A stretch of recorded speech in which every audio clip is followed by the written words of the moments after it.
नमस्कार, सत श्री अकाल। कैसे हो? रीट वाले की तैयारी कैसी चल रही है? थोड़ा सा पेपर का कल वाले का पैटर्न बदला था, आज वाले में इतना कोई ज्यादा नहीं लगा।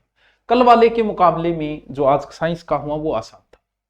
कल वालों के बहुत सारे तो सदमे से बाहर ही नहीं उबर पाए। होता भी है कि इतनी माथापच्ची की करंट में हमने क्या क्या पढ़ा और इसमें क्या क्या पढ़ा, सर पर्सन आए ही नहीं। अब आप बताओ, मुगल काल दे रखा है आपने, इतना बड़ा मुगल काल दे रखा है आपने, 1% तक आपने नहीं पूछा। पूरी पॉलिटिकल दे रखी है, 1% तक आपने नहीं पूछा। तो कम से कम तरीके से तो बनाओ। जो मुगल काल जिसे पढ़ने में एक महीना लग जाता है, उसका आपने 1% तक नहीं बनाया। तो कुछ टॉपिकों से आपने 5-5% उठा लिए, तो पेपर तो आपका अब भी सही नहीं बन रहा है। लेकिन फिर भी वो टफ बना दिया, लोग उसकी तरफ हो गए। तो ये नहीं सोचा कि इन टॉपिकों से प्रश्न उठाने चाहिए थे। जब इतनी पॉलिटिकल आप देते हो और 1% नहीं उठाते हो, तो ये भी ज्यादा सही नहीं है। लेकिन वही बात है कि भी क्या करें, तैयारी करनी पड़ती है। किसी न किसी तरीके से वो पैटर्न बदल देते हैं। पैटर्न बदलाव में कुछ लंबा चौड़ा बदलाव नहीं है, बस 7-8 क्वेश्चन वो कथन कारण वाले दे देता है। बाकी मिलान करने वाले कल वाले पेपर की बजाय आज वाला पेपर आसान है। आगे वाले पेपरों में कौन सी चीज पे विशेष ध्यान रखना है? पहली बात तो रीट लेवल फेस्ट जो भी बच्चे तैयारी कर रहे हैं, देखो मेरिट का कोई आकलन नहीं लगाया जा सकता। सपना दिखाना एक अलग चीज होती है, और मेरिट तो नॉर्मलाइजेशन हो रहा है, उसकी भी अध्यापक मेरिट बता रहे हैं। नॉर्मलाइजेशन की मेरिट का अनुमान आप नहीं लगा सकते। इसमें तो नहीं है, मान ली कि फिर भी जैसे 4th ग्रेड हुई और हुई, उसमें भी मेरिट के आकलन। तो मेरिट की बात यह है कि अगर आपके काट छाट के अगर 100 बच रहे हैं तो आप अच्छे स्कोर के अंदर हो। 90 से ऊपर है तो भी आप दौड़ में मान लो, क्योंकि पोस्ट कम है। पोस्ट कम है तो मेरिट तो ऊंची रहनी है, भी पोस्ट भी तो कम है। 100 से ऊपर है तो आप अच्छे सेफ जोन में हो। मैं ये नहीं कहता कि मेरिट इतनी रहेगी, लेकिन फिर भी सेफ जोन हो। 90 से ऊपर हो तो भी हम दौड़ में मान सकते हैं। आप विशेष कैटेगरी है तो अच्छी दौड़ में माना जा सकता है। आज के पेपर के आधार पर अगर हम आगे के पेपरों का आकलन करें बच्चों, जैसे आज वाले पेपर का मैं देखूं, भाई चल देखो कौन कौन से नया पैटर्न उसने क्या किया है। कुछ नहीं, एक तो एक कालक्रम का नया फिड़का लेके आए। कोई टेंशन नहीं, आगे से जीके में जब भी पढ़ाया जाएगा, हम आगे जो भी पढ़ाएंगे, जैसे अभी एलडीसी मैच या सीटी, तो कालक्रम में किस किस का कालक्रम, राजाओं के कालक्रम तो हम वैसे ही रखते हैं, कोई बात नहीं, होता ही है, कालक्रम से ही लिखाते हैं। अब इसने नया क्या किया, देवियों का, देवियों के जन्म के स्थान कुछ कंफर्म नहीं, इसलिए देवियों का कालक्रम तो नए के बराबर पूछा। देवताओं का पूछना शुरू कर दिया। क्यों? क्योंकि सारे देवताओं का जन्म पता है। तो एक तो नया आपको क्या करना है, अगर समय हो तो जितने भी देवता जन्म के अनुसार सेट कर लो। पहले जन्म किसका किसका किसका। एक संत संप्रदाय इनका कालक्रम पूछ लेता है। और इसके अंदर तो उसने क्या पूछा, कपूरचंद पाटली, कोमल कोठारी, कृपाल सिंह शेख सावत और जगजीत सिंह, इनका कालक्रम। कहां इनका जन्म याद रहता है, लेकिन पूछ लिया। तो इससे क्या है, क्या ध्यान रखना है, क्रांतिकारी। इसका मतलब इनका कालक्रम आगे जब हम कराएंगे तो इनको लिखाएंगे भी। मैं तो आगे जब भी कराऊंगा इतिहास के अंदर इनका लिखाऊंगा पहले से कि भाई इनका कालक्रम और लिख लो भाई, और कुछ नहीं कर रहा वो नए के अंदर पैटर्न में, बस इतना ही कर रहे हैं। इसके अलावा किसका पूछेगा भाई कालक्रम, पूछने वाला कुछ बचा ही नहीं। अब आपको समय है तो देवताओं वालों एक बार क्रम से लिख लेना, 5 मिनट का काम है। सबको देखिए, एक बार देवताओं का जन्म देखो और फिर क्रम से लिख लो। संत संप्रदाय का भी लिख लो क्रम से। क्रांतिकारी थोड़ी ज्यादा है, लेकिन मेन ध्यान में रह जाए किसका जन्म कब हुआ है, किसका कब हुआ है, ठीक है। राजाओं का आपने पहले से ही लिख रहा है, वैसी कोई समस्या नहीं है।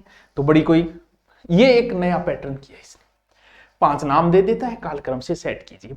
इस पेपर में जो प्रश्न आए नदियों के, बहुत आसान है, टेंशन लेने की जरूरत नहीं है मास्टरों, आगे भी लेने की जरूरत नहीं है, बहुत आसान प्रश्न पूछे हैं।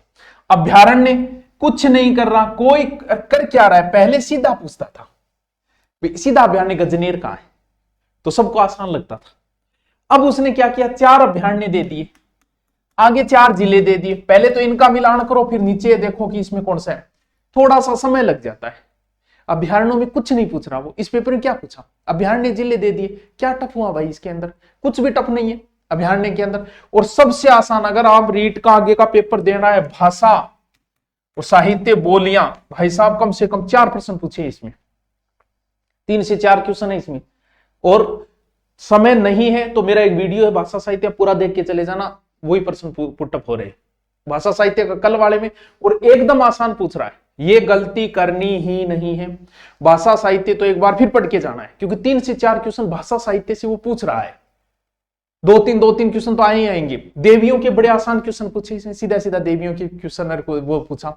सभ्यता के थोड़े से अच्छे क्वेश्चन बना रहा है, जैसे कालीबंगा है तो पूरी चीज बना रहा है अंदर, कालीबंगा की 4 बातें कि इनमें से कालीबंगा से संबंधित नहीं है, कालीबंगा से संबंधित है। हिस्ट्री का महाराणा प्रताप का क्वेश्चन बनाए तो 4 दे दिया अलग अलग, उस हिसाब से बना, वैसे टफ नहीं था ये। झीलें बड़ा आसान, ज्योग्राफी तो सारी आसान तरीके से बने, कुछ नहीं करा। झील जिले, झील जिले, पहले सीधा पूछ लेता था झील, अब झील और जिले दे दिए, कोई अंतर नहीं किया है। बस थोड़ा सा इसको पढ़ के थोड़ा सा दिमाग लगाना पड़ता है, तो हमें लग रहा है कि ये वन का अच्छा क्वेश्चन पूछ रहा है, अच्छी क्वेश्चन पुटअप कर रहा है वन के, क्योंकि वन में आंकड़े पूछ रहा है, प्रति हेक्टेयर वर्ग वर ये आंकड़े पूछ रहा है, तो थोड़ा सा टफ में आ जाता है। कल्चर के बड़े मिलान करने, अब दुर्ग, अब इस पेपर में उससे तो बहुत आसान है। दुर्ग में क्या किया, कुछ नहीं किया, दुर्ग और जिले। तुम बताओ यार, अभ्यारण्य वो जिले पूछ रहे हैं, दुर्ग वो जिले पूछ रहा है, नदियां सीधा मिलान करना पूछ रहा है। अरावली का थोड़ा सा पूछा कि अरावली से संबंधित ऐसे विस्तार है वैसे विस्तार है, वो भी इजी क्वेश्चन था। यानी इस वाले पेपर में इजी थे, बस फर्क इतना ही है कि वो 1% में 4% थे, तो हमें थोड़ा दिमाग लगाना पड़ रहा था। कथन कारण वाले अगर 7-8 को अलग कर दें तो बहुत इजी तरीके का प्रश्न पूछा गया। तो आगे नए पैटर्न में कुछ विशेष नहीं है, विथ डिटेल पढ़ना है। पहले अच्छी किताब पढ़ो डिटेल वाले, जैसे अभी कल वाले में वो सूरजमल वाला क्वेश्चन आया, तो वो हमारी पुरानी इतिहास की किताब थी जो मेरी पहली, वो इतनी मोटी थी, उसमें से मिला मुझे वो प्रश्न। धीरे धीरे लोगों को शॉर्ट चाहिए गई तो हम भी शॉर्ट करते गए। वो पुरानी जिसके पास पड़ी उसमें वो प्रश्न मिल जाएगा कि किससे सूरजमल खेमकर्ण से जीता था, वो लाइन उसमें लिखी है जो मैंने कम्युनिटी में डाली है। और जो भी कोई इस प्रकार के क्वेश्चन आएंगे, की भी हमने डाल दी है, साइंस वाली की डाल दी जाएगी, तो वो आप टेलीग्राम, सुभाष नीचे लिंक दिए, उस टेलीग्राम से आप ज्वाइन कर लीजिए, ताकि जब भी कोई नई सूचना आए तो आपको तुरंत मिल जाएगी और ऑथेंटिक बातें मिल जाए। जो की है 1-2 प्रश्न आगे पीछे हो सकता है, हमने की लगभग सही डाली है। तो आगे जीके जब भी पढ़ो थोड़ा सा डिटेल से पढ़ो, इतिहास की थोड़ा कालक्रम ध्यान रखो, जन्म की डेट वैसे नहीं कि ऑप्शन से कर दूंगा, याद होनी चाहिए, तभी आप कालक्रम सेट करने। बाकी आगे के एग्जाम में हम कालक्रम सेट ही कर देंगे। ये लो जी, इनका लिख लो, इनका लिख लो पहले जन्म, इनका लिख लो पहले, आगे पीछे ऐसे एक बार लिखवा देंगे। तो अब ज्यादा नहीं है, कल वाले से ये आसान है, आगे वाले में बस कालक्रम मिलान करना है, ज्यादा लोड लेने की नहीं है। कथन कारण वालों को थोड़ा सा सीरियस लेके देख लेना, बाकी बहुत आसान तरीके से प्रश्न पुटअप कर रहा है, ये पेपर उससे थोड़ा आसान है। ठीक है, तो लगे रहो तैयारी, पेपर के बाद में रीट प्री का बैच शुरू करेंगे, जब आपकी इच्छा हो ऑनलाइन या ऑफलाइन ज्वाइन करो तब। ओके।